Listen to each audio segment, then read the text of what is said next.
Welcome back to the watch list. I'm Nicole Petalides. We're watching Lumentum.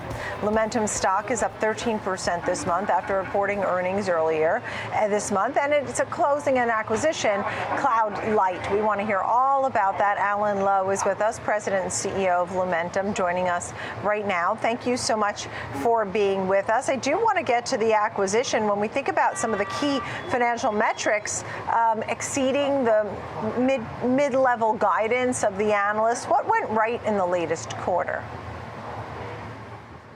Well, we did exceed our expectations. However, the expectations were fairly low compared to our historic performance. But we did what we said we were going to do, and we executed quite well. The most exciting part about the earnings announcement was the day before our earnings, we did announce the closure of Cloudlight. And so that's a very, very exciting acquisition that really adds to our portfolio in the fastest growing part of the markets we participate in. Yeah, tell me more about that. So you managed to get that done before the earnings announcement. And why was the Cloudlight acquisition good at this time? And when do you actually expect to see it help the bottom line? Well, it's immediately accretive, as we said on the earnings call, which is very helpful, given that we paid all cash for it, and it's growing very rapidly. So historically, Lumentum has been a participant in the cloud space at the component level or the optical chip level, and that's a critically important part of interconnecting the data centers. However, it's only about 10 to 20% of that transceiver that Cloudlight brings to our portfolio. So now we're playing at a higher level of integration, and we're vertically integrated. So our revenue for the same product or the same interconnect is now going to be between 5 and 10 times more than it was historically, where we were just providing the chips.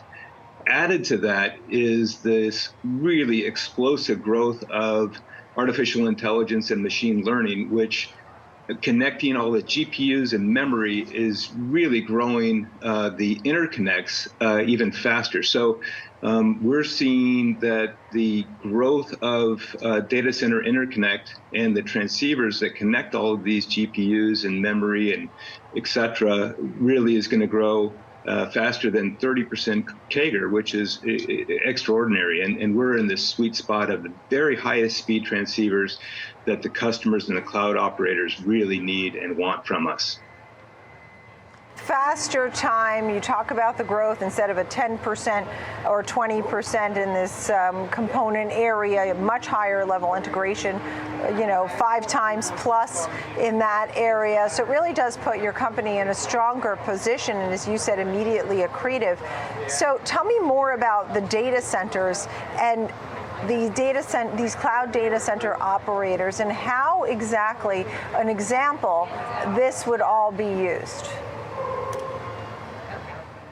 Yeah, well, I think as more and more data centers are focused on, or hyperscalers are focused on artificial intelligence and gearing up their GPU acceleration, the GPUs are thirsty for data. And so the only way to get the data to those GPUs and to the memory surrounding the GPUs is through high-speed optical interconnects.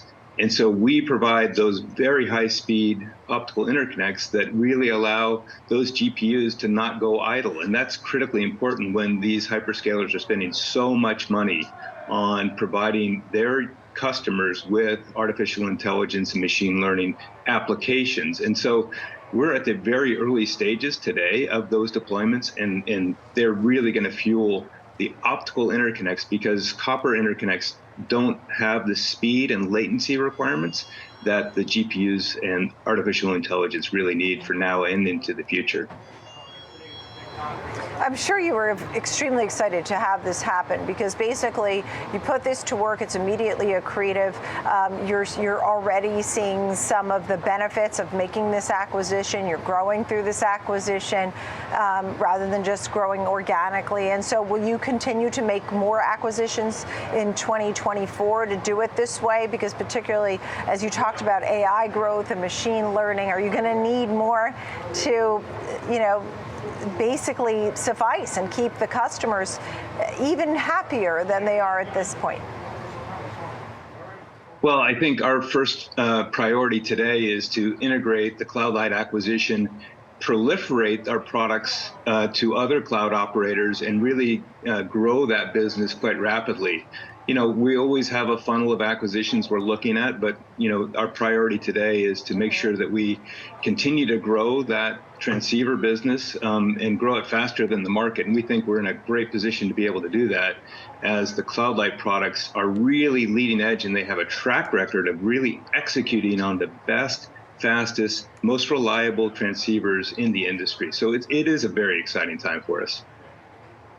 Yeah, without a doubt. And just quickly, I mean, in case I left anything out, over 1 month, the stock is up about 15%. So certainly a nice performance recently, coming up off the lows, but a tough competitive environment.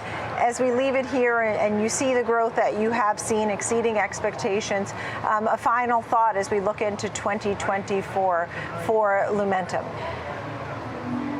Yeah, I think our product portfolio is the most vertically integrated in the industry, and our product portfolio is the broadest in the industry for telecommunication networks, data center operators, as well as looking at how people use photonics to process material. So we have a laser business that does quite well for things like processing of semiconductors. And so we're very broad. We're very much looking forward to 2024. The future is really bright for Lumentum, and it's really our people and our team that are really executing upon these acquisitions and executing on our new product development that we're heavily investing upon. Yeah, and just quickly, as you talk about processing, using photonics to process these materials such as semiconductors, what kind of demand, in the big picture when you think about the economy and IT spending, and what kind of demand do you expect for 2024? Are you feeling cautious or waiting to see more data? Yeah, I don't really have a crystal ball about the economy. We're doing what we can to control what we can control, which is investing in our people, investing in new product development and R&D to make sure we have the absolute best products and technology to support our customers that we possibly can. And so from that perspective, I'm optimistic for sure, because I think no matter what happens in the economy, we're going to have the best products and the best support of our customers that we possibly can. Alan Lowe, it's wonderful to speak with you. Congratulations. Thank you so much. Of Lumentum.